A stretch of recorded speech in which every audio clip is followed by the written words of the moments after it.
Welcome to Luigi's Gaming Lounge. This is Luigi 8 Mario, and this is episode 10.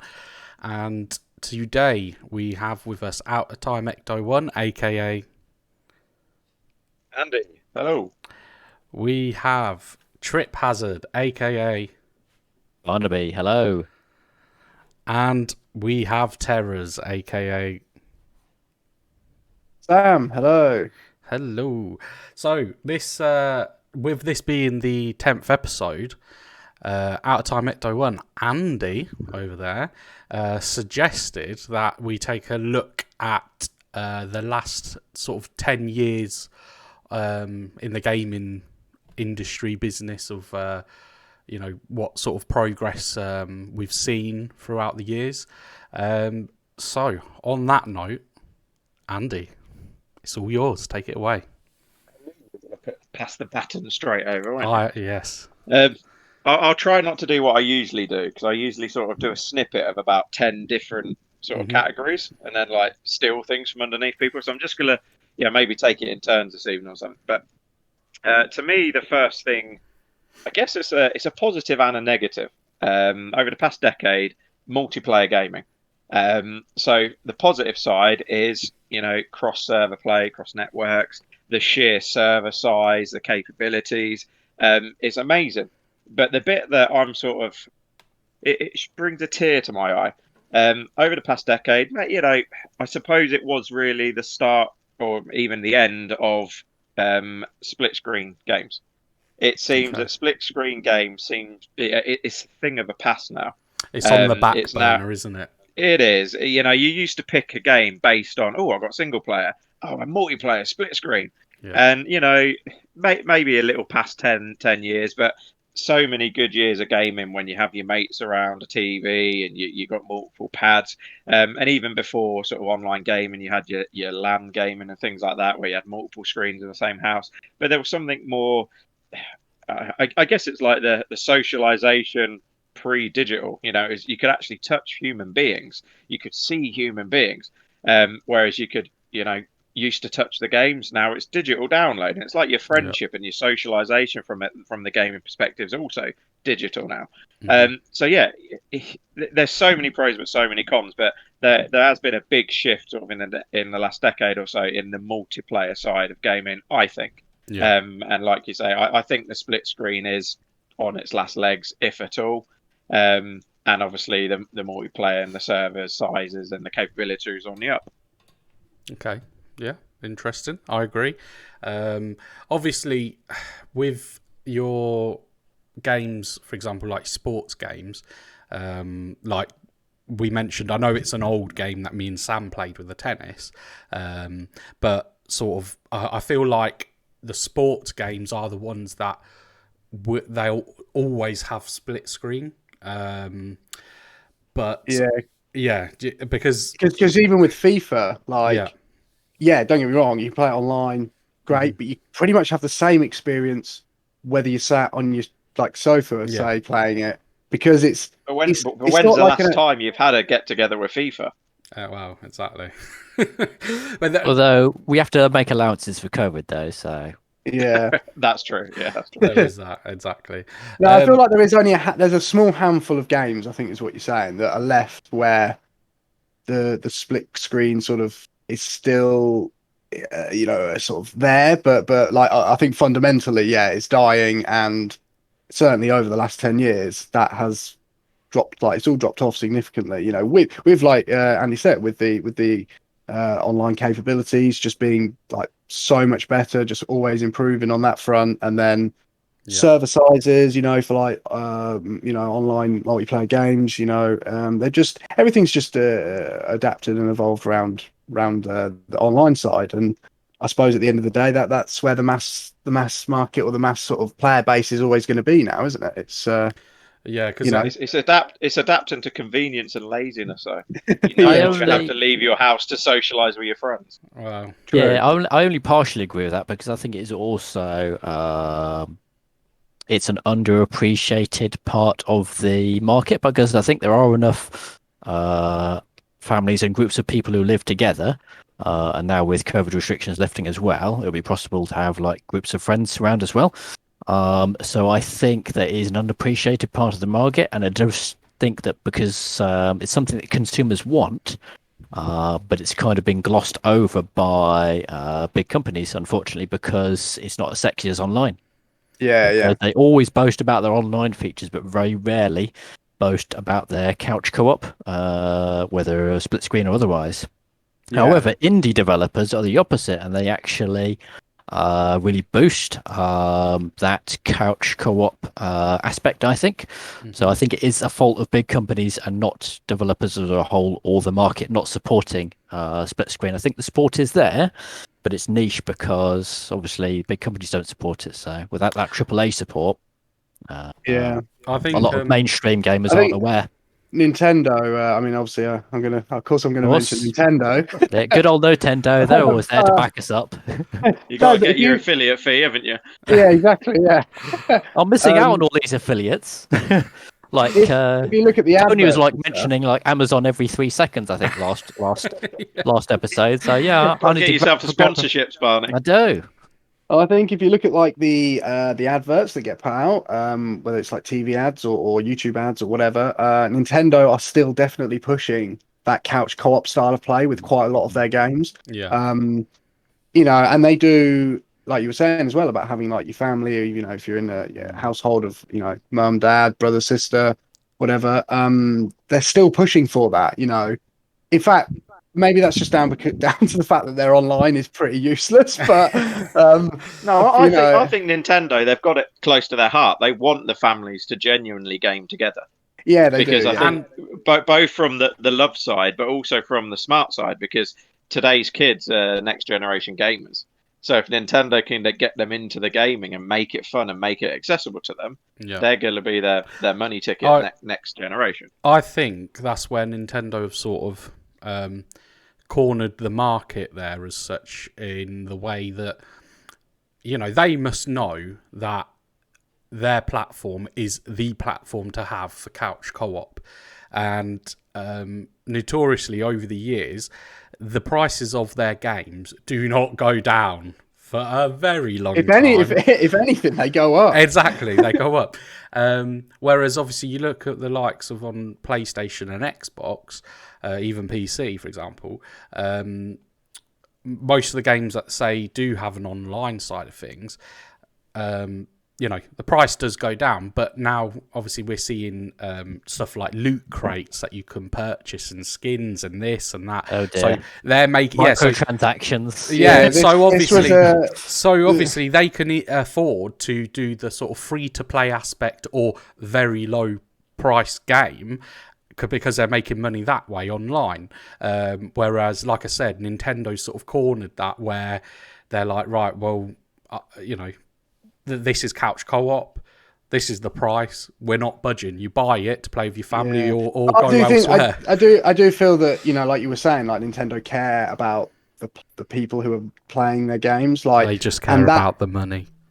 No, because you can tell like their innovation and their quality. Like they don't have as many games on their system, but the quality of games, especially their like AAA titles that they bring out, like.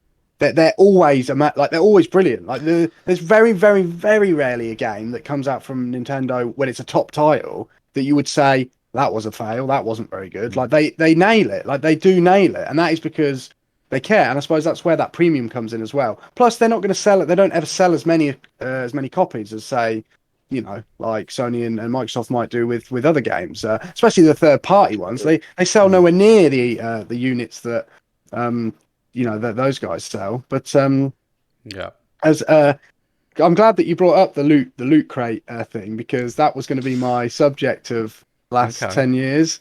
All right. And how that for me has ruined like a lot of games for me.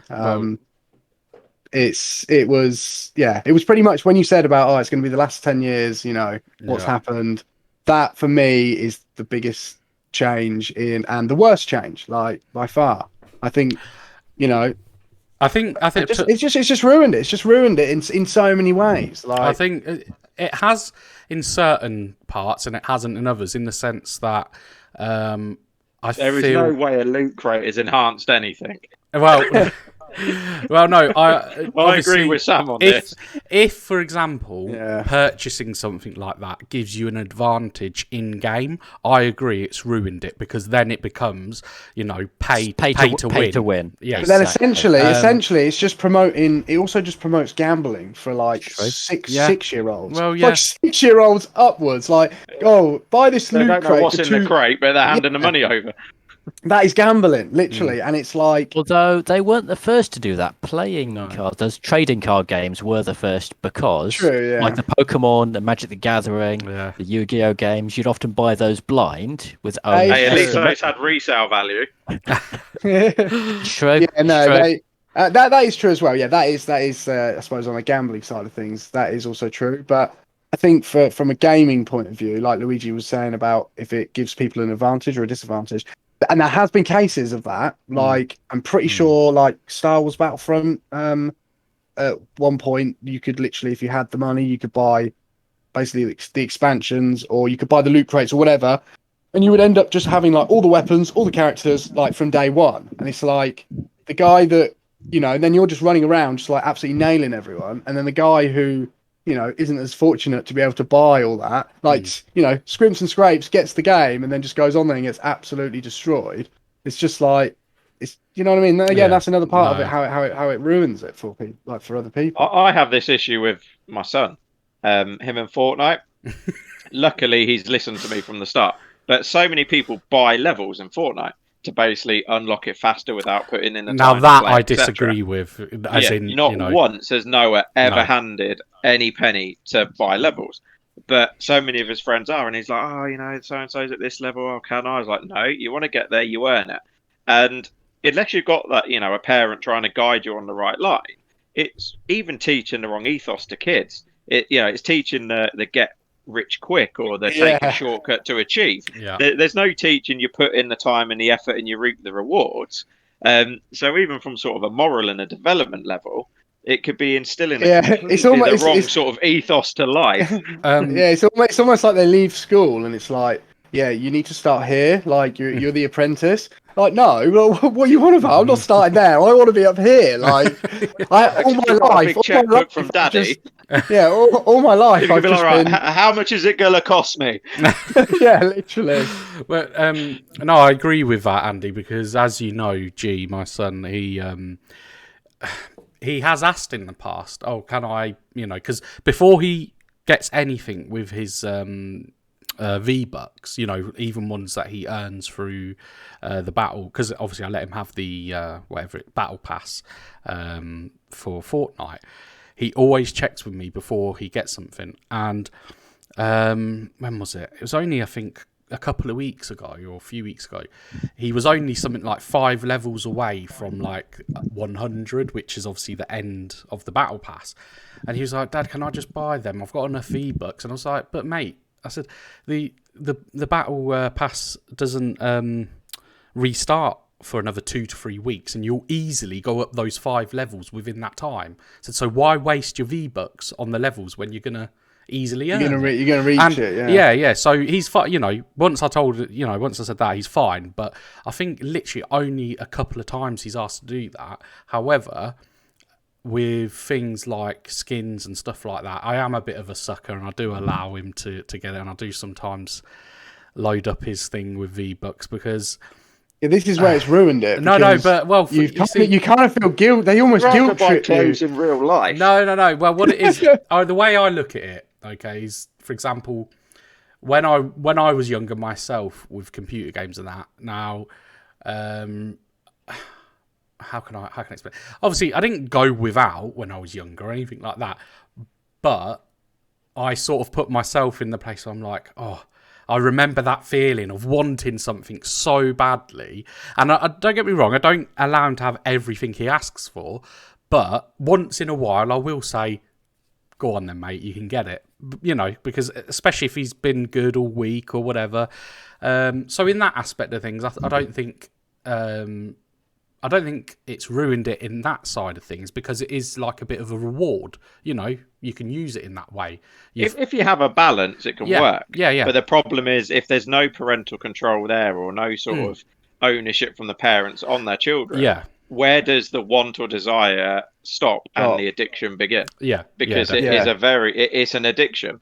You know, because at the end of the day, there's no benefit from any of this other than cosmetic value. But it's either, again, it's instilling the wrong morals. Either it's the addiction, or it's going to be the ethos that you have to keep up with your peers. So, you know, that's going to be like going to secondary school, and if one kid's got £100 pair of trainers, you're going to need £100 pair of trainers. Whereas it's a pair of trainers. You know, it's completely the wrong things. And I think, you know, I may be wrong. I'd like to think I'm wrong, but I imagine the majority of kids are sort of left to their own devices as such, especially if it's an age-appropriate game, and the parents might not understand the whole loot. I was going to say that. That's the thing. I think, obviously, with us ourselves, obviously we have grown up with computer games, so we're a lot more clued up than, say, Joe Bloggs, you know, down the street. So yeah, I agree with you there, because you've seen so many cases of that where a child has spent X amount of money on their parents' card. That happened with my. That actually did happen genuinely with my little brother. He asked my mum for those V-Bucks on Fortnite, and she was like, "Yeah, okay, fine." Bought him some V-Bucks, but the card saved onto the Xbox. And yeah, he literally spent, I think it was about 450 quid before my mum realised, like, it was coming out of the account. Do you know what I mean? Like, and she's got some serious cash in that account. No, but she couldn't believe it. She was like, you know, she was nearly in tears over it, just because of the fact that, you know, she thought, how could he have so easily have done that? He's like, kind of feeling like, I don't know whether he 100% knew that what he was doing. He probably kind of did, but I don't think he realised the full value of money. Because he was only like, I think he was like 9 or something when he did it. So like he understood like what money is, and we go out and we spend money and we get money. Like we earn money through working. But he didn't. I don't think he quite understood like 20 quid, you know, and then another. Do you know what I mean? Like, you know, and the impact it would have had on your mum, for example, you wouldn't have thought of that. Yeah, so and this was all around Christmas as well, which topped it all off to make it even worse. Blimey, it was literally over. I think it was because he got the V-Bucks for Christmas, like she said, like, you know, at Christmas, you know, get the V-Bucks. So I think over the whole Christmas holiday, he's obviously spent his V-Bucks, and then he's like, well, I want to get more stuff. But then he's just gone and clicked on it, and he's just bought more, and it's like, again, that, you know, like you know, it's. That's a dangerous thing. Like, and don't get me wrong, you can say, well, it's the parents' fault. But at the end of the day, my mum's not that clued up. She's just kind of like gone, here's the card, expecting it to be a one-time purchase, one-off kind of payment, thing. Like, but the thing is, they don't tend to offer that. I don't. Well, from what I've seen, like you'd have to buy like credit, as in like a code, rather than. Do you know what I mean? Like you can't just make a debit payment as such. Yeah, I mean, I don't know how it works. Like this was going back, like this was when Fortnite was like sort of, you know, they just kind of introduced all this like V-Buck thing, and like I know it was really early on in that side of it. So I don't know how. Oh, my camera's gone off.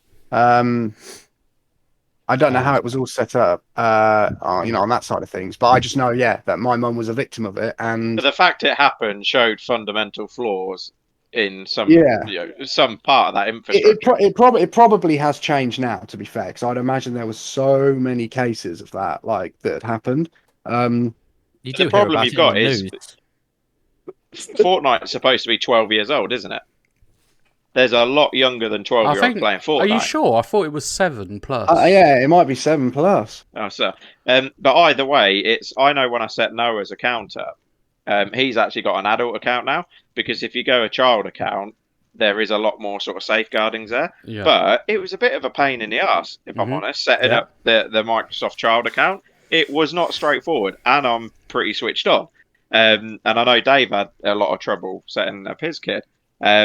And I think a lot of the times you might be setting up an account and just thinking, oh, sod this, it's not worth it. And the moment you forego that setup to an adult account, it's going to be designed for convenience. So it's going to, if it's an adult account, you want your card saved. If you want something, you want it at a click of a button. You're in control. Whereas if again that guardian doesn't understand the correlation between child account, adult account, and setting it up correctly, it's sort of you're on the back foot from the moment you start. Yeah. So I think that would be my main gripe of the like a bad negative sort of thing for me that's happened in the last 10 years for gaming. That would be my main gripe about that, the development over the last 10 years. But again, there's been a lot of good things that have happened. Just technology has obviously come a long way in the last 10 years, and things are looking more realistic than they ever have before, especially with first person shooters and all that kind of stuff. And that is great, and I think it's nice to be able to sort of see all these pretty visuals and everything running at like 120 frames plus, and you get all this lovely smooth new like sort of style of gameplay when you're playing or whatever. But I do think that also it can be a bit too much as well. Like I think you can go a bit over the top with it, and it's a bit like. Do you think the gameplay's suffering as a result of chasing the specifications, so to speak? Do you think, look at the likes of your Call of Duties, your Assassin's Creed, Ubisoft, EA Sports, that the yearly churn outs? Do you think they're chasing the top end specs as opposed to actually gameplay? I think, I think in some cases they are. Not all, not all the time, but I do think that certainly cases where they are trying to focus on making it look pretty and forgetting, the gamer side of it in terms of, like we're there. It's a game at the end of the day. We're here to play games, and you can make them look realistic and pretty, but which again is good. But I want to play a game. It's like I don't. If I want real life, I won't play the game. I'm just that, I'm out and about. I've always been like that though. I'm very much like. I kind of prefer like around the 2010 sort of times for gameplay over graphics, basically. Yeah, definitely. Yeah, I'm a gameplay over graphics. Yeah, one thing I'd say with that, I think it's also diminishing returns is when you look at the difference between, say, the Xbox and the Xbox 360, it's a world apart. That was like a quantum leap ahead. Yeah. And when you look at the difference between, say, Xbox One and the Xbox 360, it's not that big of a difference. Sure, it's a higher resolution. It has got more graphical capability. There's not that big of a difference. And the same between the Xbox One and the Series S. It's an improvement, but it's not that much of an improvement. So I think what we're seeing is ever diminishing returns. I think it's fine tuning now rather than innovating, isn't it? I'd be perfectly happy just still to play Xbox 360 quality graphics today because when I first started playing it, they were amazing and they still hold up today. I feel like on the biggest screens, it's not gonna. You will be able to tell much more easily, but for general everyday use, it's not that big of an issue. I think. I thought that's for me. That's then that sort of level of graphics. I would be happy with that. Like that was like the peak for me. Like in terms of visually how I would, that I found that aesthetically pleasing. Like just looking at that sort of level of. When I first played Dead Rising, that looked amazing. The amount of zombies on the screen at once. Yeah. When I played GTA 4, that looked amazing because again, it was a quantum leap up from the GTA 3 and that generation of the GTA series. But now GTA 5, it's frame rate, high resolution, a few extra graphical quirks, more reflections. I think really like you say with the jump from say last gen to this gen, so say Xbox One to the Series S and X. For me, I feel that like Andy was saying about fine tuning, I think it's those added features, and the fact that they're running the SSD drives, so they can do for example, Xbox, you can do quick resume, which I find for me, I find a brilliant feature. For example, I had Wreckfest open in career mode, and I hadn't been on it for almost a week. Anyway, I turned it on, expecting it all to load up, because I've forgotten by then, and boom, I was straight in the game. I was like, brilliant. Like, you know, it was because it literally within seconds I was in the game. I didn't have to wait for the game to load. Yeah, I do like that. I do like that side of it, where it's that like Yeah, instant kind of like I turn it on, I'm in, like Yeah. kind of thing. I do like that. But then you say that, you go back to like the Super Nintendo, you I was flick just it going to on, say, the Mega Drive, cartridge in, away you go. you flick it on, mate. And there's no loading time there. That's going more than 10 years back. Yeah, true. Yeah. But no, I mean, yeah, for me, I think the features we're seeing, and obviously we're going to see even more because we're just at the beginning of this generation, and through console updates, dashboard updates, etc. We're going to see more and more features coming. So yeah, I mean, at the moment, I'm happy. You know, I went for the Series S because, you know, the big sort of AAA games I will be planning more so to play on my PC. So the S for me, you know, it serves its purpose, and it's I think it's a magnificent little console, to be honest. But yeah, that's my take. But I agree also with Barney that, you know, the 360 generation, you know, even all the way through, but even if you look at towards the end, you know, say go back to 2011 because we're going up to 10 years back. You know, the games that they were banging out, the graphics were still. I still remember looking, you know, playing a game and thinking to myself, "Wow, this looks amazing." You know. Yeah. It's funny you say that because I watched Battlefield 3 like 2 days ago. I watched a video on Battlefield 3. Yeah. And it was basically a video on saying how well it's held up over the Yeah. last 10 years. And I was like, it really has held up Yeah. like massively well. It looks really nice still. Yeah. And you know, that generation, the games that they pumped out, like I said, graphically, I wouldn't have no issue playing in them. I know this is going back a bit, but I don't know if I don't know if Andy and Barney, if you mentioned it in the last episode or the episode before, but he's talking about Max Payne. Now, yes. I've been playing that. Have you played it? I've been playing it on PC. And Was this the original one? the original. Yeah. And Tony was saying about it as well, wasn't it? That's I right. think we were all saying how good it was, yeah. And again, I know this is going before 2011, but that for me was the pure example of gameplay over graphics. Like, don't get me wrong, obviously, with it being on PC, I've got it running in 1080p, you know, the highest spec you can possibly do. But at the end of the day, you look at when that game come out, it's still not going to be graphically pleasing like the games of today. That was like PS2 days? Yeah, PS2 era. But again, that style of gameplay, it just felt so fluid. Like, when you're playing the game, it just feels, you know, it's smooth, and it's, like I said, fluid. Like, that's all I can really say. There you go, he's got it on Xbox. Yeah. There. But yeah, so again, it's that thing. If they can manage to make things look nice and pretty how they do now, and concentrate on gameplay, because, like I said, for me, that Max Payne game just runs amazing. And considering that was made probably near on. Well, yeah, I'd say it's about nearly 20 years, or around 20 years, isn't it? Yeah, it must be at least 15. Yeah, so A lot of thought went into the story and the gameplay and everything as well. yeah, it's Unlike the film with Mark Wahlberg, which is a pile of pants, so avoid that. That was basically just a cash cow for all the Max Payne fans. oh, okay. Well, it's got me actually quite intrigued playing Max Payne, the first one, to the point that now I do actually want to play, because I don't believe you guys have played it. Well, Andy and Barney, Max Payne 3, because that was Xbox 360. I played 1 and era. 2, but not 3. Yeah, because I heard Played the first one. Yeah, I heard a lot of good things about Max Payne 3. I'm just trying to see if I'm within the era, the 10-year era. Oh yeah, it says release date 1st of June 2012. Max Payne 3. I'm looking at some screenshots. Slightly off topic while you're looking at dates.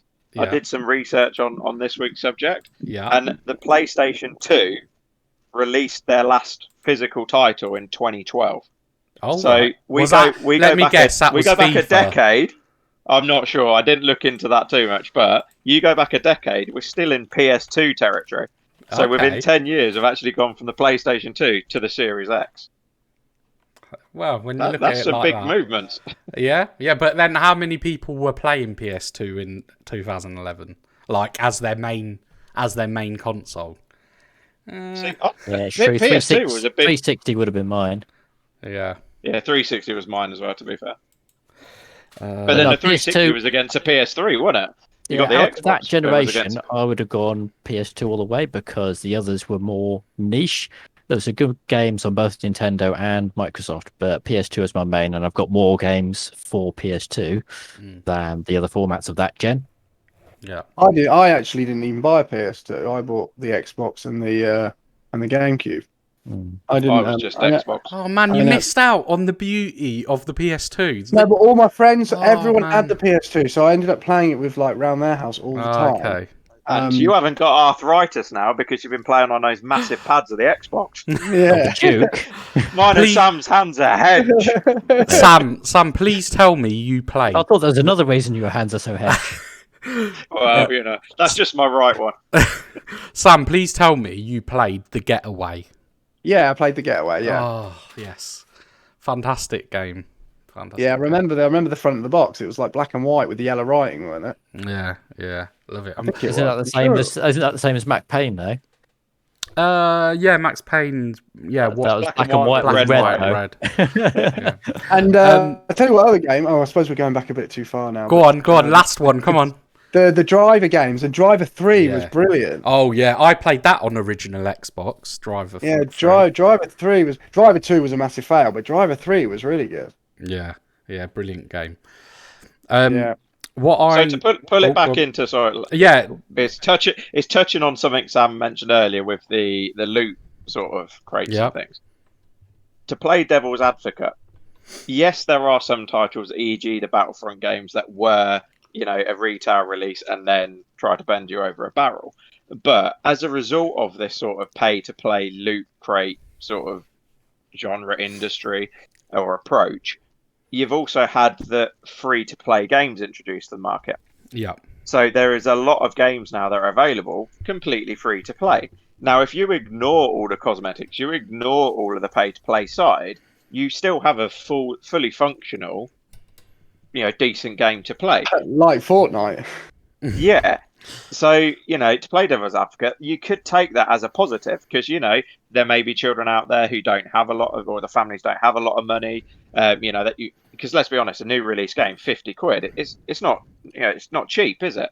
No. So to be able, with their friends playing the latest games that happen to be free to play games, it doesn't alienate, certain aspects of society that would otherwise not be able to afford it. That is true, but then when you're a kid, and even if you have got poor parents, or you're just not that fortunate to be able to buy, not just that, you know what I mean, though. Yeah. And then you've got all your friends that you're playing with; they're all buying the skins, and you're still the only one that isn't buying the skins. It doesn't matter if it was free. You're a kid at school with holes in your trainers, aren't you? You might as well have not bought the game. You might as well have just been like, "Well, I never got the game." Whereas it's almost like, here's. Yeah, but So your mates there with your Adidas and your Nikes, and you're wearing like Diodora. Yeah, I have to kind of disagree with and go on a slightly different tangent. Isn't that a problem with society rather than a problem with games per se? In that, if we eliminate loot crates from gaming entirely, there will just be something else, like it'll be music videos, or it'll be films, or advertising, or it'll be fast food, it'll be something that's disrupting children's lifestyles. So I think we just need to fix culture rather than find a scapegoat. Mindset as well. Yeah, I hate loot crates. I hate microtransactions of all kinds. But the problem is, in a corporate world, it's a moneymaker. And as long as it continues to make money without any other viable alternative for companies to go for, because these AAA releases cost millions upon millions to make, they've got to make their money back somehow. Otherwise, we're not going to get the AAA titles. Yeah. That's my point in the whole I'm going to topic. Yeah, no, I agree. I'm I going agree with to that. blow my son's own trumpet here a little bit. Now, some people might. Has he got some Diodora trainers? No. Some people might not agree with this, but These Italians, eh? he obviously he plays a lot of Fortnite, as most kids do, and there's a specific friend of his who, unfortunately, his family are, and I know that is, their family are very sort of down on their luck, so to speak. Is that because you robbed them? No. And he did come to me one day and asked if he could gift, because he had V-Bucks in his account, if he could gift it. And at first I was like, no, that they're your, that's for you to use and blah, blah, blah. But then when he said who it was, 'cause I didn't know who it was he wanted to get it for, and I explained to him and I said, well, look, mate, I said, they're your V-Bucks, I said, and you can do it. I said, but just understand that if you do it, then, you won't be able to get, something for yourself. And, so to cut a long story short, he got it for this kid, and this kid was over the moon. And again, I'm going back to what Barney's saying, it's society, I know, obviously, unfortunately, not everyone's in a position to do that, but when it's like a genuine thing where, it's people who are, like I said, a bit down on their luck. They haven't got all the money in the world, or neither do we. But it's putting a smile on somebody's face. Do you know what I mean? And my son's sort of. And again, the lesson and values G took from that Yeah. is worth more than the V-Bucks would have cost. Exactly. So I was quite proud of him for doing that, as I'm sure anybody would be. But yeah. So. It's like anything in life. I think there's pros and cons to everything. But in that instance, it was something that made me very proud of him, and I thought, it contributed to teaching him a lesson, I suppose. So it's not all doom and gloom. No. But yeah. Anyway, what far as I suppose game releases go over the last 10 years, I know we were kind of going to go. I know we weren't going to try and touch on this, but I feel like we've covered some good ground from the other sort of areas in the last 10 years. What sort of game releases have you guys sort of? Has there been a particular game or a couple of games that have stood out in the last 10 years? Or a new franchise, maybe? Or a new franchise. Is there something that sort of stood out that you thought, do you know what? Yeah, no, that's one of my all-time favourite games, The Last of Us. On PS3 and then PS4. Fantastic game. I won't delve into it too much. Most people know what The Last of Us is. You might as well get Red Dead Redemption in there while we're at it. Sorry, number 2. Oh, yes. Me and Barney will get number 1 and you can have number 2. Do you know, they're both brilliant games, I we know which is the more brilliant of the two games. I invested a lot of time in both of them, and I understand your previous comment. And you invested one the of them same you'll time live in to number regret. 1. You're about 85% complete through the campaign. You did the same time on number 2. What are you, about 2.5% in? And all you've managed to do is wash your horse's balls? Yeah, that's where... I don't know. No, they're good games. They're good games. But no, for me, The Last of Us sticks out. That instantly pops out into my mind. Anyone else? I would say, rather than a particular game, I think we can take encouragement from the flourishing indie scene, which I think has been supported by the console manufacturers as well. I can't say for certain on Nintendo's side because I'm not really familiar with the Nintendo shop. But certainly for Microsoft and Sony, and as always on PC as well through Steam, the indie scene has really been supported well. And I think it's a nice complement to the big company releases because you get more originality, more variety, and you can often pick them up at a bargain price as well. So even if it turns out to be a dud, you're trying out something new. And I think back in the PS1 and even to the PS2 era, a lot of good quality indie titles would be completely absent.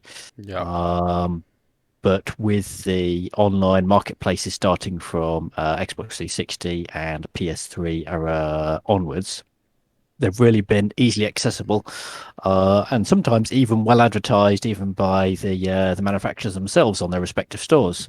So I think we can really applaud that, in that they're not trying to hide them away or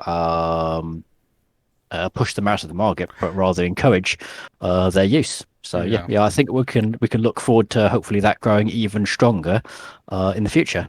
Yeah, I agree, because as well, I find with indie titles, unlike AAA games, indie developers are they're able to take more of a risk, or they feel they're able to take more of a risk with the game that they're creating, and you can see that when you look at the titles, and even the names. I won't say the names of some of the titles we saw when we were searching through Steam, but Oh, boy.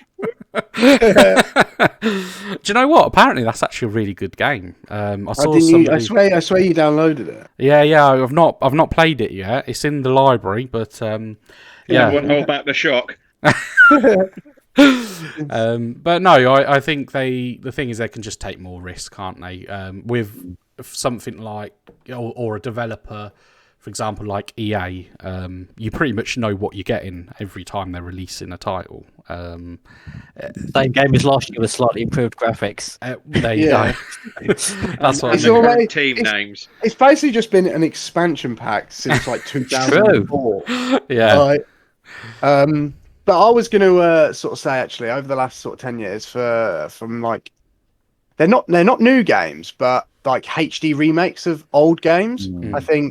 I know I was saying, like, I'm definitely a gameplay over a graphics person, but yeah, I do think it's nice that they've gone and like cherry picked a few really, really sort of like nostalgic, well, for me, nostalgic, like games, and not just that, but like most of the like a lot of the HD remakes, they kind of only get the best, don't they? They take the best games that were out at that period of time, and then they've sort of brought them forward into this, obviously now with the new graphics and stuff. And I think, to be honest, overall, the developers and the they've done good. They've done a good job. Like in most HD remakes have been pretty good. There's not really been any that have been like, well, that wasn't very good. And it's not, and that is can be a bit of a risk. Like, yeah, you're upscaling the graphics, but you are taking, like, in a lot of cases, top tier games. When you think, like, I mean, Call of Duty 4, they did the remastered version. Yeah, okay, it wasn't as good as Call of Duty 4, but it was pretty good. Like, it was it was a nice little addition to throw in there. Nintendo have done it with several games. Some of the Zelda franchises, like the Wind Waker, they brought out Wind Waker HD, Twilight Princess HD. And there's several other titles from different platforms and developers that they've done that with. And I think that's been certainly a positive and a good thing. And it brings it to a new audience as well, because kids might only have the latest generation console. They might not have heard of games from one generation ago. Exactly. It brings back these classic games and gives them a new lease of life for a new generation. Definitely. Yeah. Where do you? I agree with that completely, and I love the HD remakes. But where do you guys stand on every new generation of console? There is the same classic retro games that are available to buy. Like, how many times do you need to pay a $5 for Sonic? How many times a $5 for Smash TV? How many times a $5 for all of these games? All the bloody time. You see, this is where Xbox, with the backwards compatibility, they're breaking the mold as such. Do you know what I mean? And I like the fact that with Xbox, it's almost their store is almost becoming like the console version of Steam. Where it doesn't matter what doesn't matter which console you've got. For example, as long as you've got the latest one, you can play that back catalogue. And same with Steam. You install Steam and you've got a decent rig, you can play games all the way back to the 80s, the late 80s or whatever. Do you know what I mean? Like I think it's. Yeah, and I do think that PC's always been like that for years and years and years. Yeah. Console, certainly, what Andy's saying, has been a problem up until like recent, because and I've purchased the same games several times, like, just because you have a bitter taste in your mouth every time you do it. Yeah, just because I want them on my new machine, or I want them on the latest system, and because, like, for me, the games I am buying or repurchasing are they're quite sort of, you know, like sentimental and nostalgic to me. Like, they're the sort of game that, you know, oh, that was the game I played when I was a kid, like, and I loved it, and I would happily, you know, it's got good replay value, and I'll happily play it again. But it does wear you down a bit But when you think a the thing fiver, a is, fiver, a fiver, and you Nick- look at it, it's like, I spent like 100 quid on Sonic, like the same game. Like, what's going on? Do you know what though? Nintendo are the absolute kings of doing that to people. I feel. Yeah, they are the kings of They that. are because especially. To be fair, What's I that? was just listening to Sam's analogy just then. I've just realised I do exactly the same with films. For example, Back to the Future or Yes. Ghostbusters or whatever on VHS. Then it was DVD. Then it Yeah, was Blu-ray. Now it's 4K. It's like, Yeah. Christ almighty, it's the same film. And then when 8K comes out like properly, And Sam just said, like, how much did I spend? I'm now thinking, fuck, how much did I spend? on the same film just to watch it again and again. yeah. Oh, No, that's and brilliant. that is literally, yeah. That is, they get you with that, and they're just recycling it. But it's just idiots like us. I was gonna that are like, say "Oh, suckers like us that allow them to do that. I think. yeah, and they're just like, it's free money. It's just free. We're just going to put the same game out again, and these idiots are going to buy it. Like, they're all just laughing at us. We'll just move the file from that store to that store. There we go. New price tag. And as you were saying Done. with Nintendo, they were actually, deluxe or re-release or remastered or something. yeah, literally, yeah. One new audio track. Yeah. Nice. Yeah, yeah, they did. Nintendo are, like you were saying, the kings of doing it, but they were Yeah. pretty bad actually with their Wii. They used to have the Wii Virtual Console. I don't know if you guys ever remember that. Yeah. Yep. I spent a lot of money on that Virtual Console, and then when the Switch came out, they did away with the Virtual Console. In fact, it might have died out towards the end of the Wii U's lifespan. Yeah, might I be think wrong. it did. No, I Yeah. vaguely remember that because they gave me a notification email saying that the virtual console shop is closing.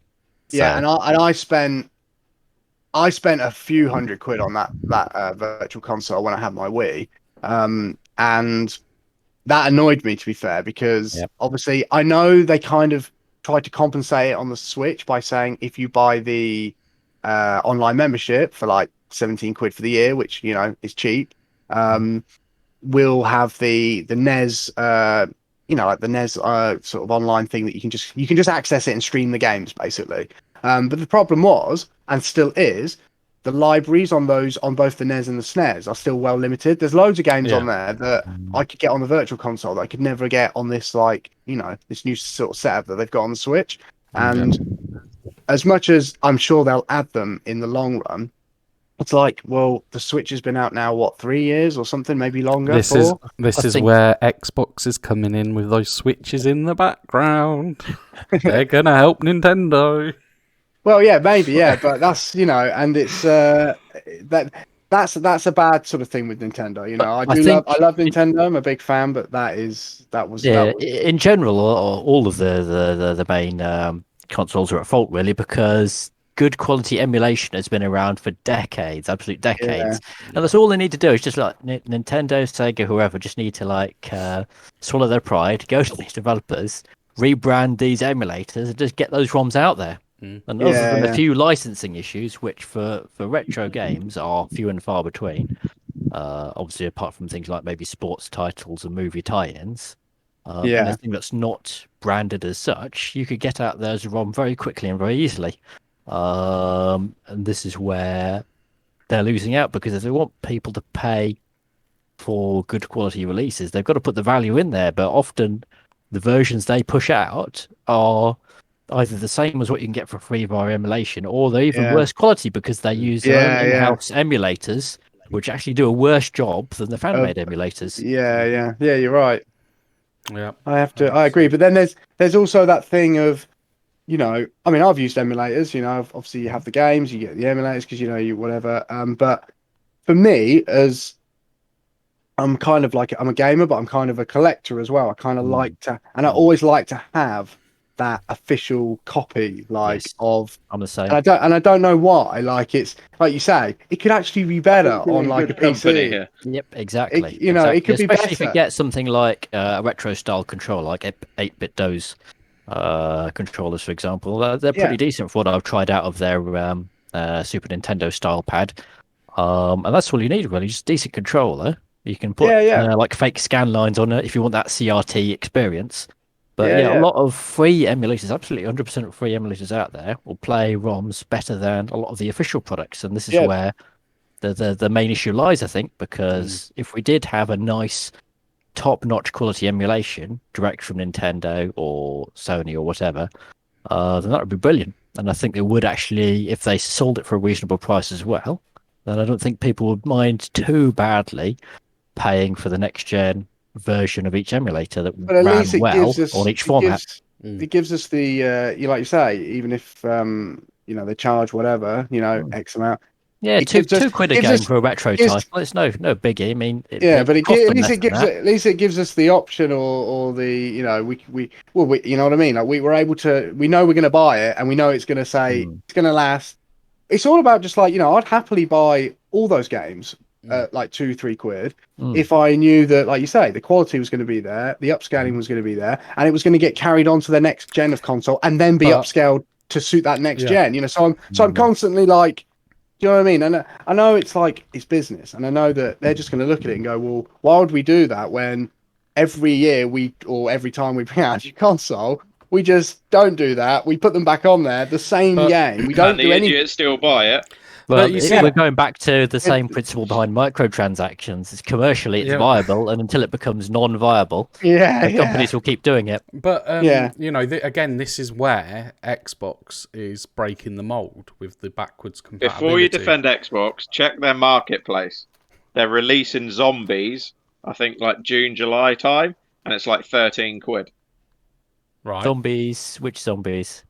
From this, I don't know whether it's a Mega Drive or SNES. Zombies Ate My Neighbours for 13 quid.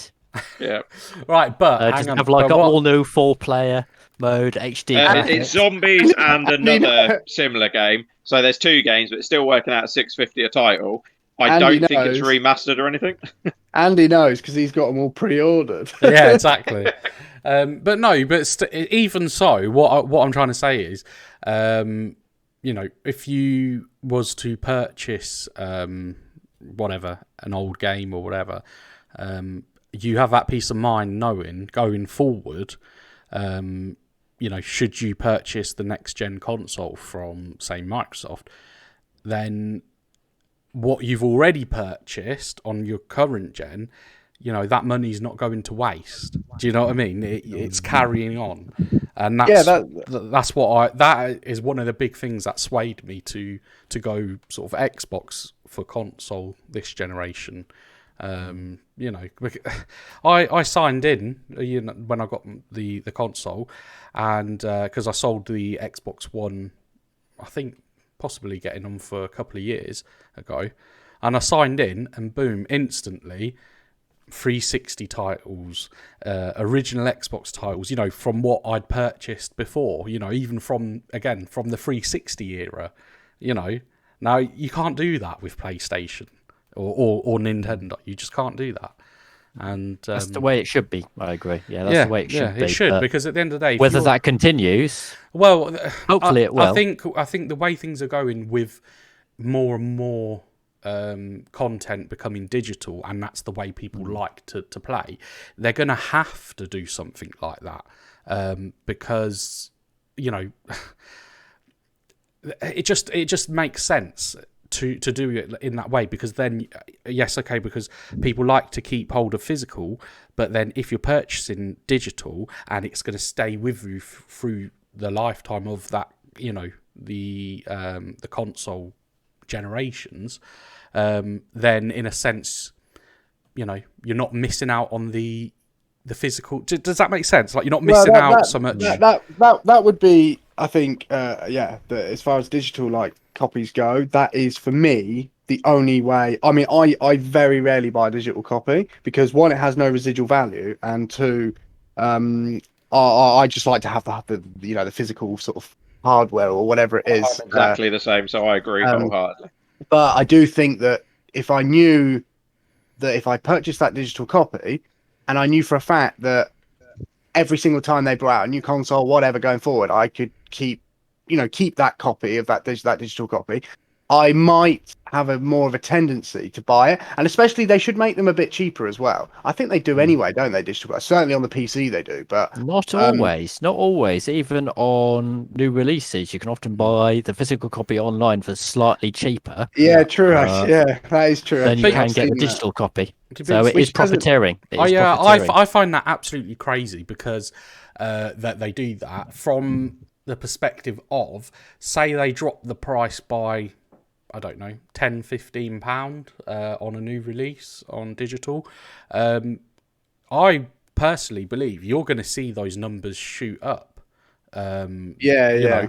So surely over sort of the whole thing, it makes sense to reduce the price so more people purchase.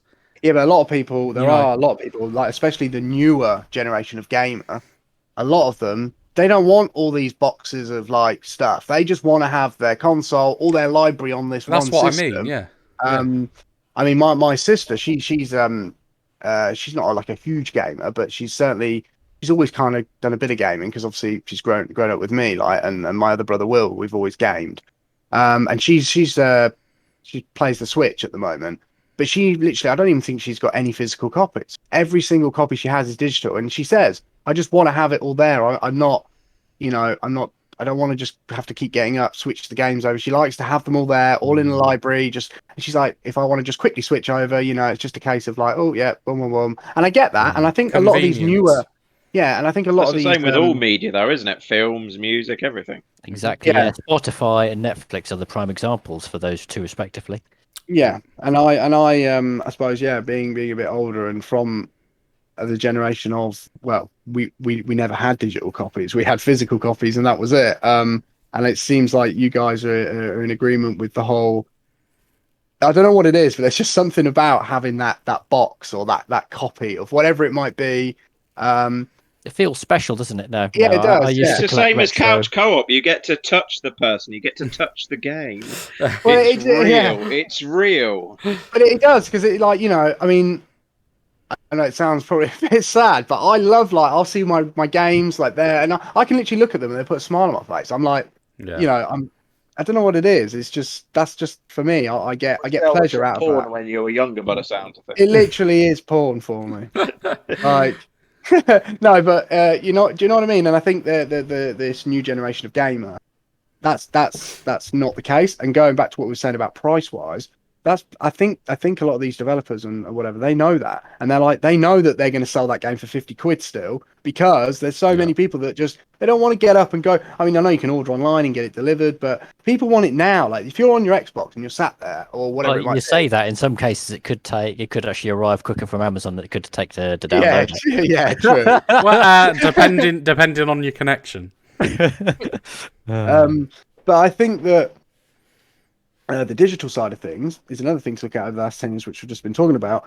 I think it's definitely got its pros, but I think there's cons in the sense of like shops like Game and that they've just dropped off massively. Like you used to be able to go into Game and it'd just be like so cool. Like there'd be so much stuff. Like now it's like you go in there and they're tiny. Like there's just not really anything going on. It's obsolete, and there's nothing in there. They're empty cases. There's no magic. There's no spark.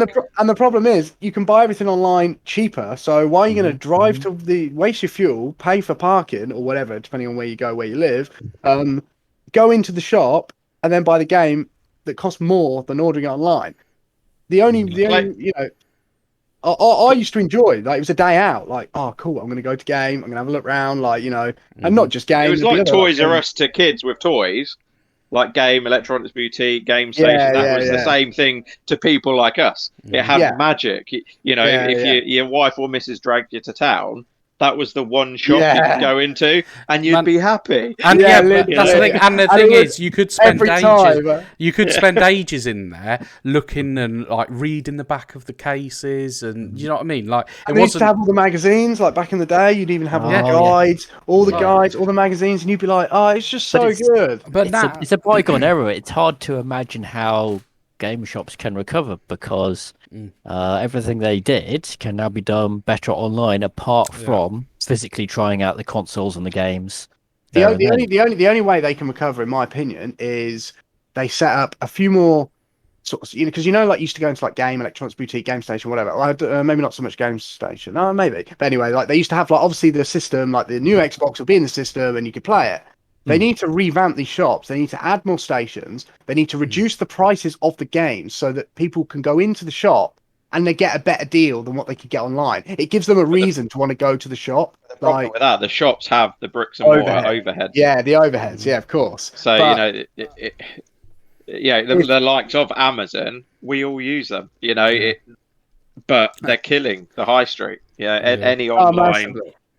But the last well, I hardly ever step foot in a game anymore. But the last few times that I have done over the years, it's literally I've gone in and I'm probably there no more than 1 minute and I'm back out. There's no excitement. They feel when you dead. go in. Like you go in, they just feel lifeless. Like there's just no excitement to it anymore. Like going into the, and at the end of the day, I know people say about online is killing the high street and stuff like that, like Andy mentioned, but I don't mean to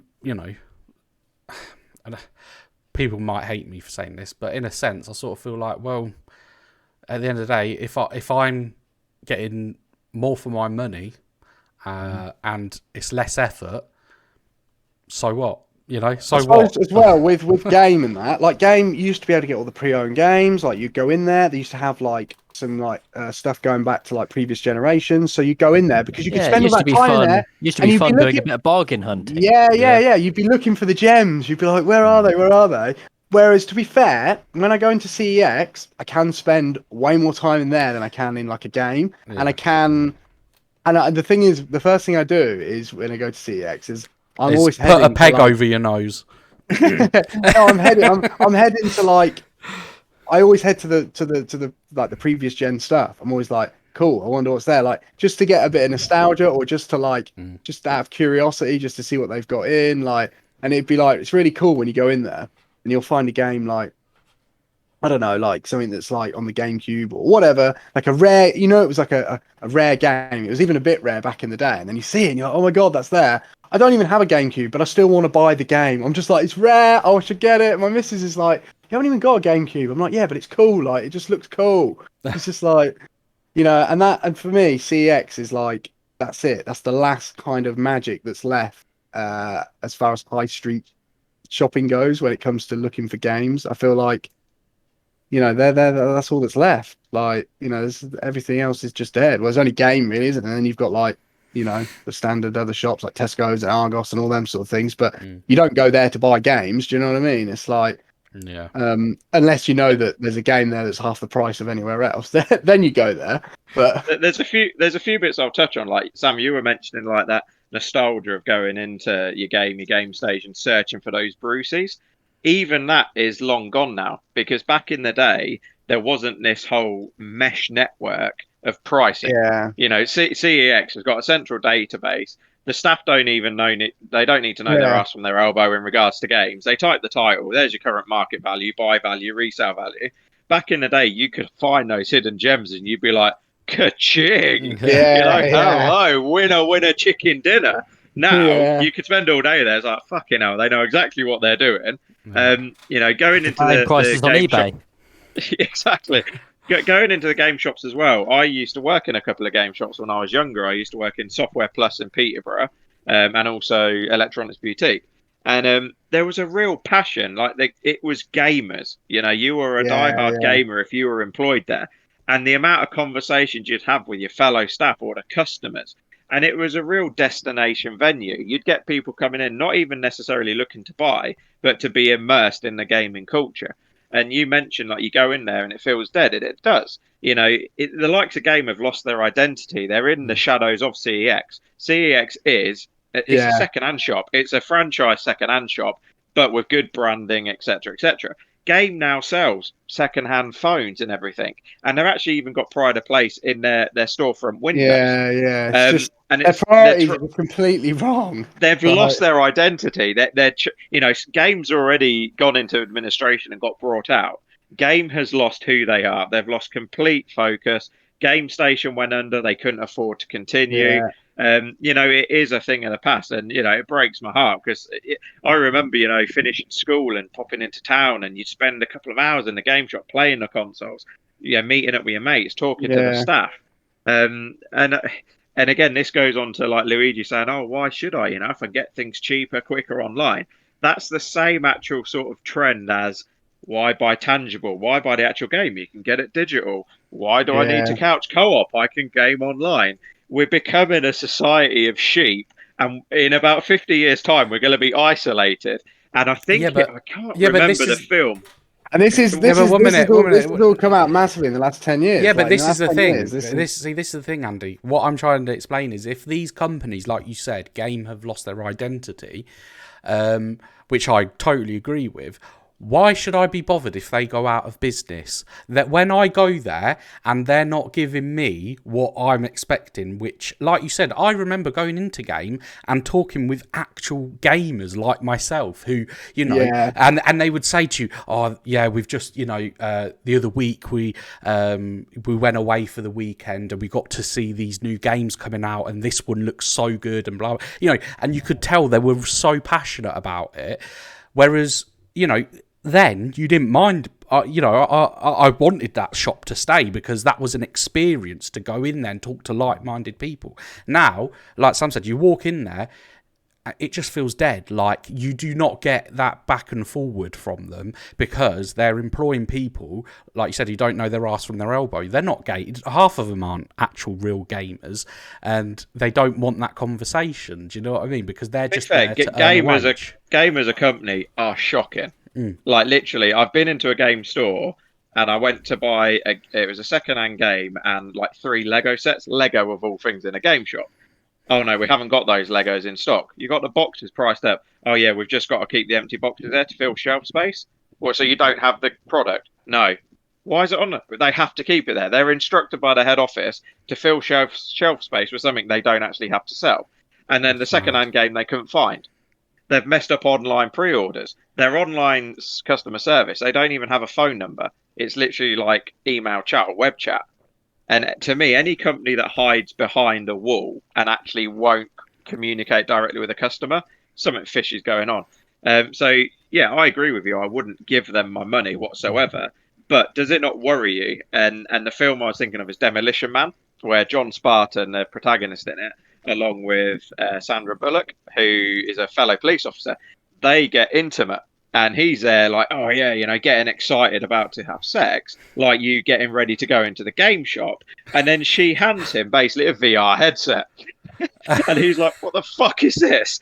And that's what sex is. So are you not worried? Like, you know, first it's digital content, no, get multiplayer gaming, the death of the high street. Are you not worried in 50 years that you having a good time with Maddie's going to be over VR at opposite ends of their bed? Hey, that's where these trends are going. Well, at least when the other half isn't up for it, you can still get your, you know, get your rights. So why not? Cloud on that. Exactly, you know. But no, I do get what you're saying, but at the same time, like I said, it's as much the company's responsibility to make the customer want to come to their shop as it is our responsibility as a consumer to ensure they survive. Do you know what I mean? It's not that shouldn't, because I hate it when I see stuff like that about, oh, the high street's dying and this, that, the other. I think stuff, well, you know, they're the business. They need to come up with the ideas of what's going to bring the customers in, you know. And again, yeah, but it's like we were saying, it's an impossible task. Yeah, because the only way they can bring customers in, and genuinely the only way, is if they reduce their pricing, but they but no, the it's overhead. not. Yeah, but I disagree with that. It's not just that. Like you said, It's a big part of it, though. time. Yeah, okay, it's a big part of it. But how I see it, times are changing now. They need to change with the times in the sense that I understand about pricing this at the other.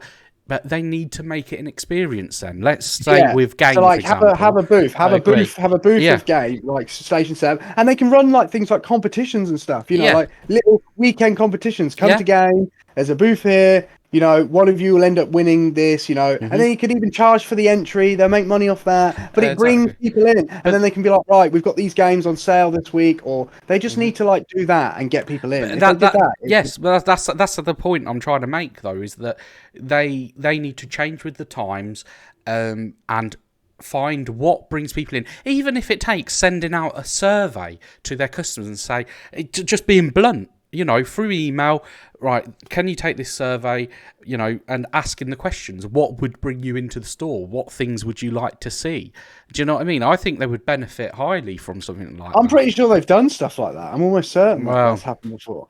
And I'm pretty sure, mate, the only way you're going to get people in there is, like we just said, it's going to be driven by having a reason to come in through either socially meeting up to play a game with friends and price. Like, because no one's going to bother going in there and paying full 50 quid for games when you can get them for 19.99 but that's on Amazon. Yeah, like, but no one's going to do it. But that's what I'm saying, you know, at the end of the day. Is there enough margin between the price you'd have to sell it at when you take into a fact local councils are pricing smaller businesses out of the high street? Yeah, but then you have to look at it, I suppose. Yeah, they'll have to look at it and go, right, so we're selling this amount of product at the moment. If we can get the numbers up, surely we need to look at quantity, volume of sales now, in terms of, you know what I mean, instead of high profit margins, like higher, not high profit margins, but I suppose, you know what I mean. Like, instead of having like we're selling 3 games at 50 quid, we need to look at a way to sell 12 of the same game at 20 quid. Like, you know, they need to go with that. I think the games, I think you're fighting a losing battle from the game front. However, from the experience side, that's where we'll make your money. Will it make enough to cover all the overheads? It's debatable, because again, to have that experience, you've either got to be a destination venue or you've got to have footfall. To have footfall, you're paying a premium to your local councils for your overheads. If you're a destination venue, you've got to have a fucking hell of an experience. So that would probably be, you know, the best course of action.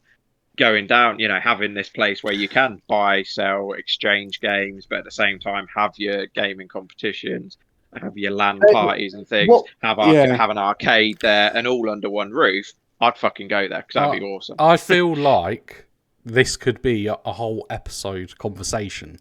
See, I feel like this is a business idea with us 4 here. Yeah. Between us 4, I think we're a fucking powerhouse. Electronics Luigi's Gaming Lounge. Yeah, we could set up the real life Luigi's Gaming Lounge. Luigi's Gaming Lounge. This actually could be LAN parties and all sorts. We've got a lot of talent amongst us 4. Yeah, and we've got the knowledge. We know our games. We know we can make something happen. The only thing we need is money. That's the problem. We need lots of Italian. Luigi, empty your mattress. Come on, we know it's all there. Yeah, come on. Give the mafia a ring, Luigi, and come on, get them to bring some money in on the boats. Yeah, that's it.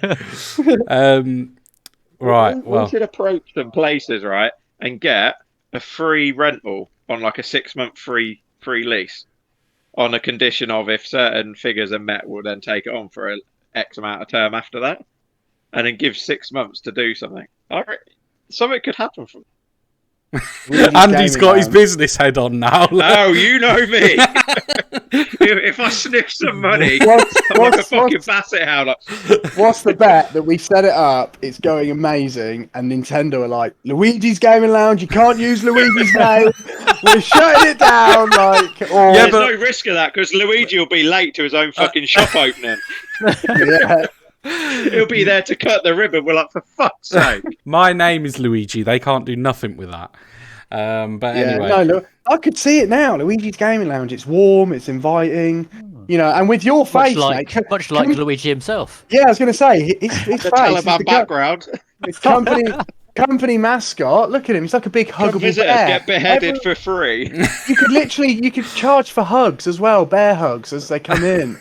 Luigi's hugs. 50p a hug. Right, yeah, we'll discuss this after, boys. No, moving on from that conversation, because we've overrun. We're almost at an hour and 15. After old habits. But there is one thing that I myself wanted to bring up from the last sort of decade, which is Kinect. Right, now, hear me out. What, the rise and falls of Kinect? Yes. Because It rose. for me, I don't know if any of you ever played the iToy on PS2. I never played it, but I remember seeing it plastered in the shops everywhere. I bought one when it went down to about £5. Right. But I never played it. Well, let me... You overpaid, Barney. You can get it for about 50p now, I think.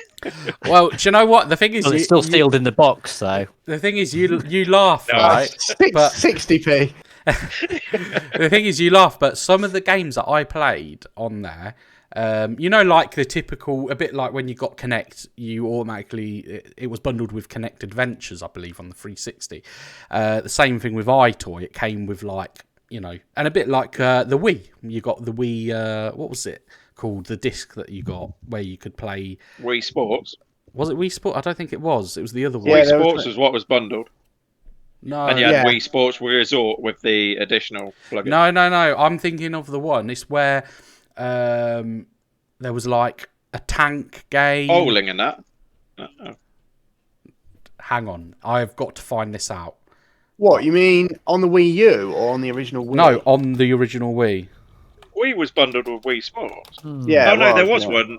Now I know which one you mean. It had like... Wii air hockey Play. and Didn't stuff. that come with it? Yeah. I'm That wasn't a bundle. That was a separate title. that was a separate title. Oh, okay. My bad. I apologise. But yeah. So anyway, what point was I getting to? Yeah, iToy. Fantastic. Now, because I had that experience with the iToy, and at the time I thought it was absolutely amazing. Obviously, when the Kinect got announced and you could see what it could do, I was, coming in my pants. I was amazed. It was a little bit ahead of its time, but when I say ahead of its time, they released it and it was useless. No, it didn't really. No, it didn't I work. disagree. It was glitchy. Yes, it was. It was glitchy. It was glitchy as hell. But and the problem with products like that is they have to be perfect. No, but people this is the thing. This is the thing. It was glitchy unless you got everything spot on. You got the distance spot on. You got the lighting spot on. That was a pain in the arse. Yes, you needed a 150-foot lounge to use Kinect. But, however, once you got that right, and obviously, through my tinkering, because Sam likes to call me Tinkerbell, through my tinkering, I pretty much got it spot on. And we haven't all got as wives as Accepting as Maddie that lets you literally rearrange your house for one piece of tech. Yeah, very true. What are you doing? I'm just putting the sofa in the kitchen, and hope you don't mind. What are you doing with our fridge? Well, I'm just putting it in the garden for a bit because I've got to set the Kinect up. All right, so for things such as well, like for example, Just Dance. Now, don't lie, boys. We all like a bit of Just Dance, okay? Yes, we do. And even Confessions episode. What's that? Is this a confessions episode for you now? It is. So yeah, games like that, and the bowling on the Kinect, and for me, I had a fantastic time with it. I didn't get a chance to try out Kinect on Xbox One, which was a complete and utter failure, by which I understand. I just wish that technology, I know it's sort of been taken over by VR really now,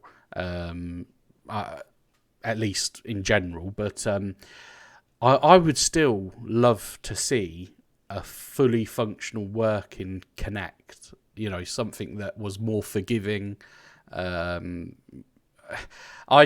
something that I did spend a lot of time using, and I played it a heck of a lot. There was one title, I think it was called In the Movies or something like that on Kinect. Hell, that was Oh Sounds yeah, familiar. I was remember that. It was hilarious. terrible. It was terrible, but it was that terrible that it was. yourself in the movie. Yeah, It was that, it was just funny because it was Yeah. so bad Yeah. that you would play it because it would just it was just so crap that Yeah. it made you With laugh. no experience of video production, just thought, fuck it, look at this. But no, because like obviously Andy, Barney, you know, obviously Nadia and Dave. Now we played the Kinect quite a lot when I lived opposite the road to them. And that was one that we played quite a few times, was in the movies.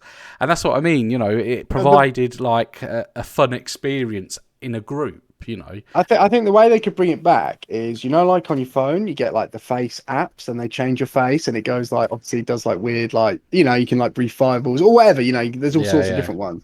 If they implemented a new one for gaming where you're like playing, say, Fortnite and it did like a face, it's almost like it, while you were playing, it was so, obviously it'd have to be super advanced, but like, it's, you know, I'm just saying Fortnite, it could be any game, but it's capturing your face on the camera, which then relays it into the game. But then you can also put like crazy, like, do you know what I mean? Because you could just imagine I know what kids you're I saying. can see one demand for that, and that's VR porn. Yeah, but you could see it, like you could see kids, couldn't you? Like going up to each other, like pretending to do all these funny faces, like but it's through the camera, but yeah, into the game. But it's done so like. Hey, You we know, might You could see that easily in the do future. that. You could easily do that with networked Android or iOS devices.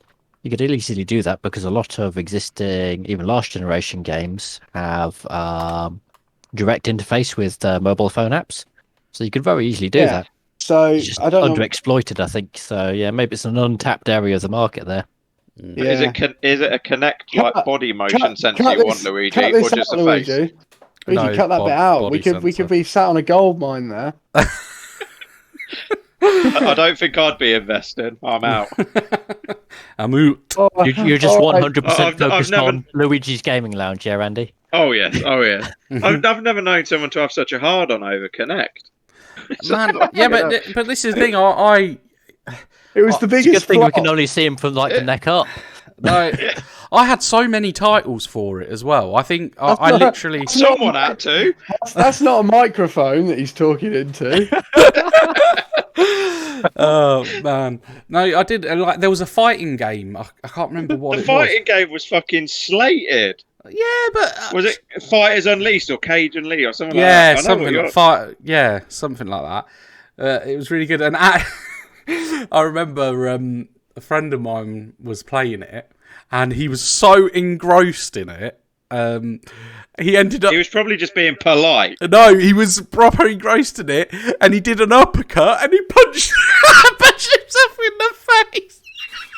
I can still see it now. But this is what I mean. It just provided such a good laugh, like when you played it with people. It was, it was a lot of fun. A lot of fun. I liked it. So you're not going to tell me otherwise. I enjoyed it, and that's it. Hey, as As long as you had were fun. happy. I was very happy. So, would anybody like to add anything else before we end the episode? Because we are now on 1 hour 22. Well, yeah, One yeah, tiny thing from me. Sorry, it was touched on. I'll be really quick, Barney. The death of media, printed media, like gaming magazines. No things more like that, demo manuals. discs. No more magazines. Yeah, no more manuals. The manual thing killed me. I was like, Yeah. I remember picking up a It's Switch. just game like when an they empty first- shell now. It's literally an empty shell. when they It's first just came body. out. When the Switch came out, and I remember getting, I think it might have been Breath of the Wild or Mario Kart, and I opened it because they were like, it's going to be cartridges, and I was like, oh, cool, it's going to be cartridges. Obviously, I knew it wasn't going to be like some big chunky cartridge, but like it got me well excited. And then I remember buying the game, I was opening it, I was like, where's the manual? I was like, they've forgot my manual. I was like, what's The happening? fact they still put the Give me my little clips refund. in the case. They still put the Yeah. little clips as if it's like, have a look at what you could have won, Yeah. and we're giving you fuck all for it. Yeah, I was so, that really, really, And come on, Yeah. those Switch cases could be half the size. Come on. Come on. yeah, but then you don't get the artwork, do you, on the cases? Like, you know, No. you don't really want like a little DS one, you know. Yeah. I think they look quite cool. I like the fact that they're completely different to the I like standard DVD. the thin diameter of the Switch case. Yeah, I think they're quite cool, really. But So, no, Barney, what was you going to say? Yeah, I was just going to say, with the Kinect, I mean, is that really what you class as video gaming, though? Because to me, that's much more of an activity that is just funneled through a video game system. Because to me, video gaming is something you do with a keyboard and mouse or a controller. And Wii and Wii U are kind of pushing that definition, but it is still controller based. So I think that that's falling to a degree outside the realms of video gaming, because when you're physically performing the actions, is that really video gaming anymore? Well, there's elements to it. For example, I remember a friend of mine playing FIFA, and On Kinect. No. Sorry, he had the Kinect plugged in, but he was obviously just playing it normal. And as a lot of people do with FIFA and other sports titles, he was effing and blinding and whatnot. Next thing you know, he gets an email, because he's in manager mode, saying that there's been complaints of his swearing on the side of the pitch when the game's on. So they implemented the audio of the Kinect into the, and I thought, when he told me that, I thought that was amazing. I thought that was so. I know that's not. That is quite There was clever. no concern over breach of security or privacy. You just went straight. That's amazing. Someone's listening in on me playing games. Yeah, but it's obviously some sort of automatic thing that's built into the game itself. You haven't got somebody like me or you Keep telling yourself There's nobody like me or you sat there listening to every single Alexa person. knows when you shit, what you eat, and how your missus likes it. Yes, true. I better take it out the bedroom then, actually. No. Well, no, then you can pretend that you're having a threesome. oh no! Yes, It. especially when you put Alexa into, She's into like, Alexa, whisper mode. Alexa, how do you feel? She's like, disappointed. Oh, whose Alexa went off then? That was my Alexa. Brilliant.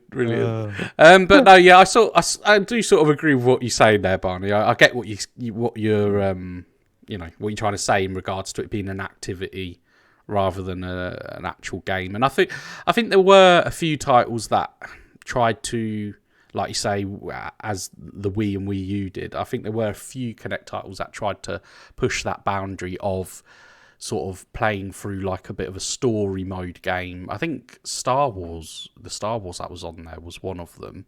Lightsaber battles. Yeah, I think from what I remember. That would have You had been a Disney awesome, one but as well, didn't you? apparently the Yeah. implementation was terrible, and it didn't work very well at all.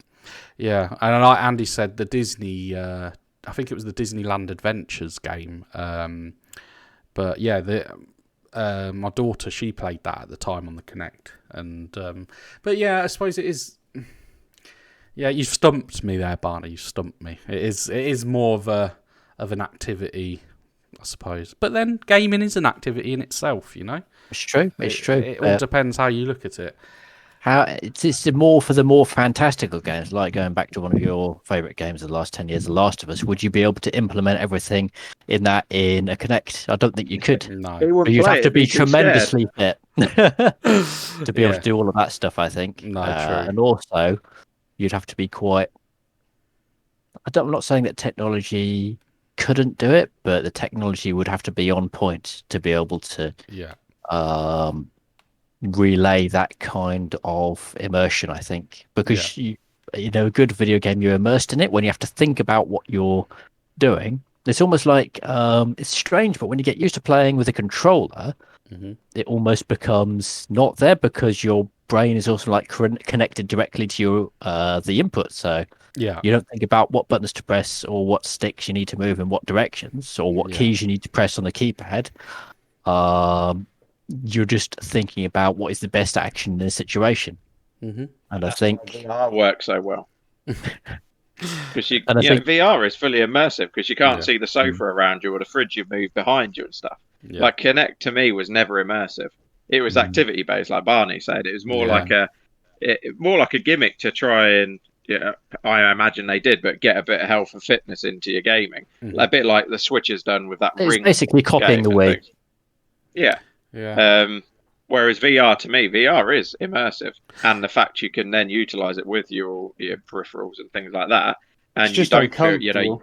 And it's yeah, a very that's true. true. They what- need to streamline VR a bit more. Yeah, Very a lot. true. I What think you was we're probably about 3 generations away, maybe. They're getting smaller and lighter, but they're still way too clunky, way too many wires. They need to make I it think wireless. I A think wireless 20, pair of 20 sunglasses or something. Exactly. I reckon 2030, like that's when we're going to start Yeah. seeing the I agree. that kind of That's stuff. when I want to be plugged into the Oasis 2030. Call me Except on Parcel. Tuesdays. Yeah, exactly. I don't know. Well, yeah. I mean, is there anything else anybody's eager to get off their chest, or are we happy with that? Now, do we No, I do we think- do an I'm announcement for our fallen comrade, Commando Power, who won't be with us for a foreseeable? Let the fans know. Yes. So, people, Commando Power, aka Tony, he will no longer be with us for the foreseeable future, but hopefully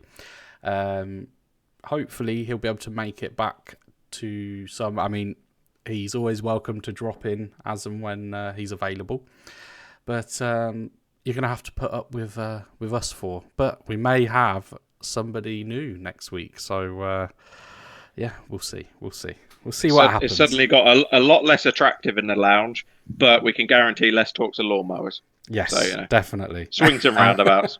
and camper vans. And camper vans. There you go. Well, yeah, so that's episode 10 done with then. So they're sort of looking at the I think- decade. I think maybe you'll deserve a pat on the back to making it to episode 10 because it only started off as a little side project for all of us, but we're all still here. Yeah, definitely. I feel like I've done like probably not even half of the episode. Oh yeah, apart from Sam, who's the freeloader. Well, actually, it's funny. I was reading the other day.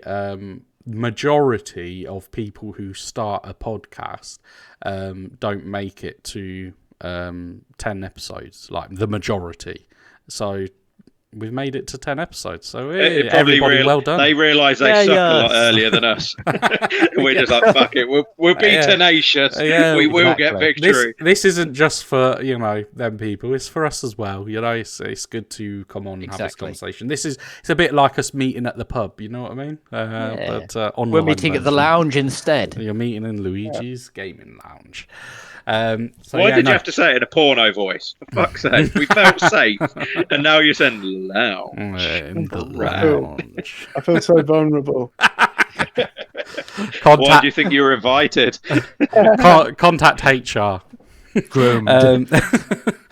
But yeah, so episode 10, last decade of gaming. But yeah, thank you guys for being here, Andy, Barnaby, Sam. Thank you very much, and thank you everybody for listening. We shall see you in episode 11. Take care and be you later. safe. Bye. Goodbye. Bye. See ya. Bye.